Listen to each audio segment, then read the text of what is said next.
Tet Lunar New Year of 1968, as the Viet Cong were being driven out of Hue and other cities in northern South Vietnam by the Republic of Vietnam Armed Forces, the Viet Cong abducted many civilians of the ancient capital and its outskirts as hostages to cover their escape.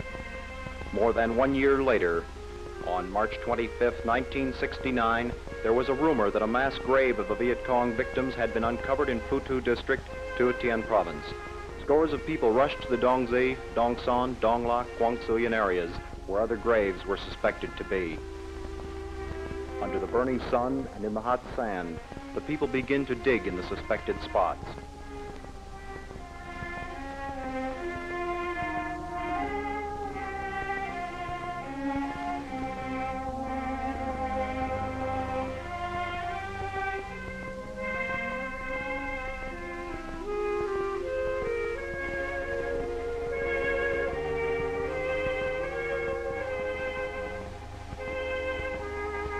And there appears the horrible truth. The first bodies were uncovered at 11 a.m. on March 27th.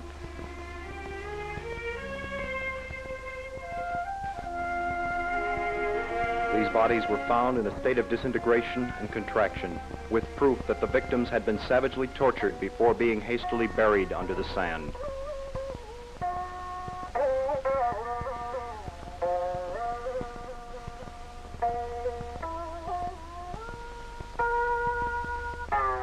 Thousands of people stand in horror-struck silence, mothers crying for their dead sons, wives their husbands, children their parents. With each body found, the crowd moves closer to try to identify the corpse amongst sorrowful tears, cries, and the repugnant odor of death covering the scene. During the first digging phase, from March 27th to April 4th, 135 bodies were found. They were of all ages. Old men, women, youth, even children under 12 years of age.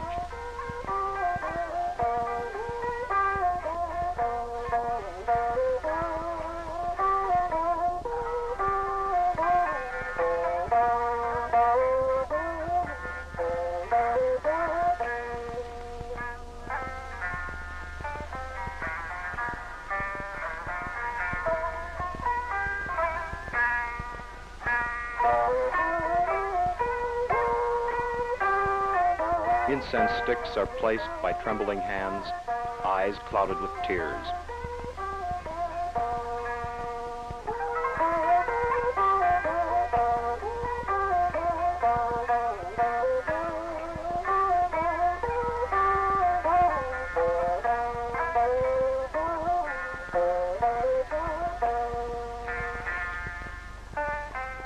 The search continued day after day.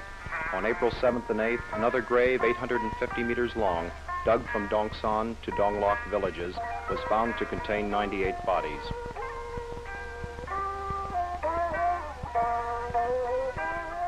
Most of the bodies, with their hands tied behind their backs, still bore the traces of brutal torture, such as broken skulls, jaws, spines, and limbs.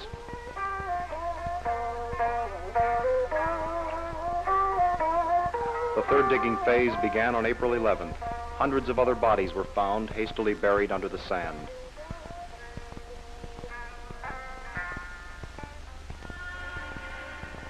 The local authorities devoted themselves to help the people. They provided transportation to move the remains, made coffins, and assembled the bodies for a decent burial. The district chief, civil servants, regional and popular forces, and the People's Self-Defense Forces did not fear hardships nor the bad odor, to work night and day and share the people's sorrow.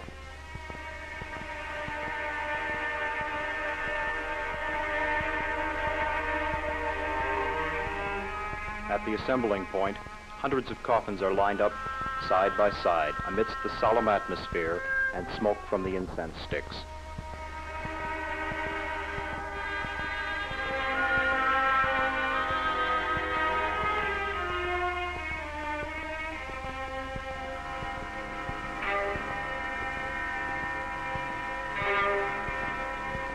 The atmosphere of death covers a whole nation whose sole aspiration is to live in peace, but still has to fight an enemy who uses for a weapon blind massacre.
Time has come to see the victims to their last place of rest.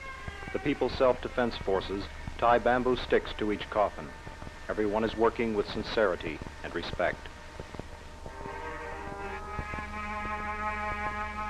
The husbands and sons of these countryside women were farmers trying to make their fields more productive, teachers, simple workers.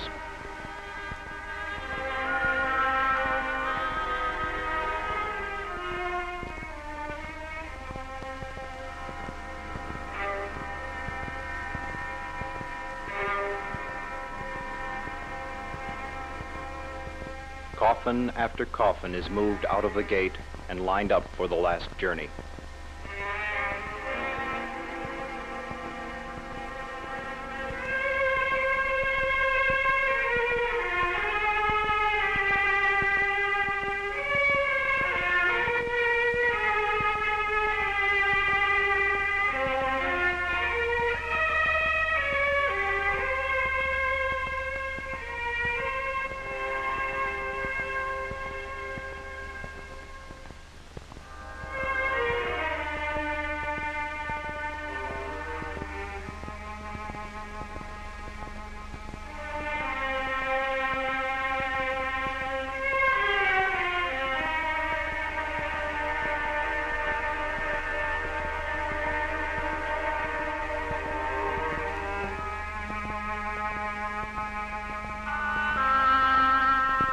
The funeral procession extends for miles and moves slowly, escorted by mourning music.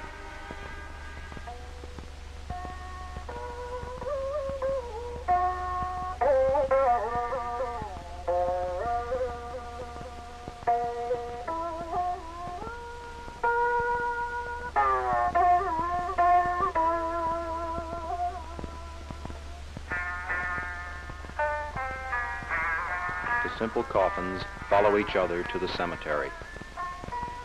Close together in death, the victims now travel together in their last journey.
Straw hats of the boat girls pushing their boats gently on the Perfume River cannot be seen today.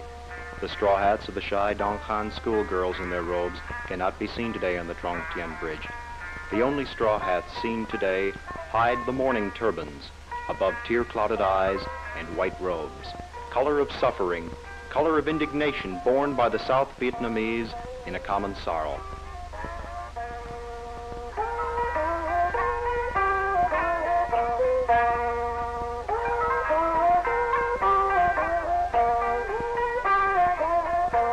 Here is the cemetery.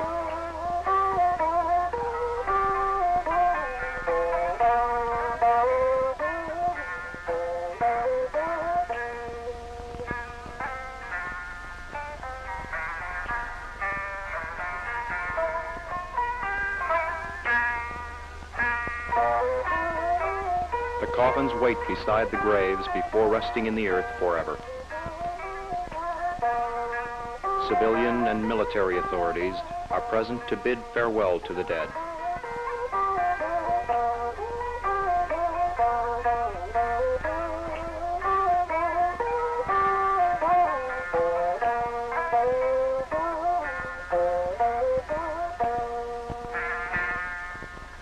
The burial begins among the monks' prayers and the cries from the victims' relatives.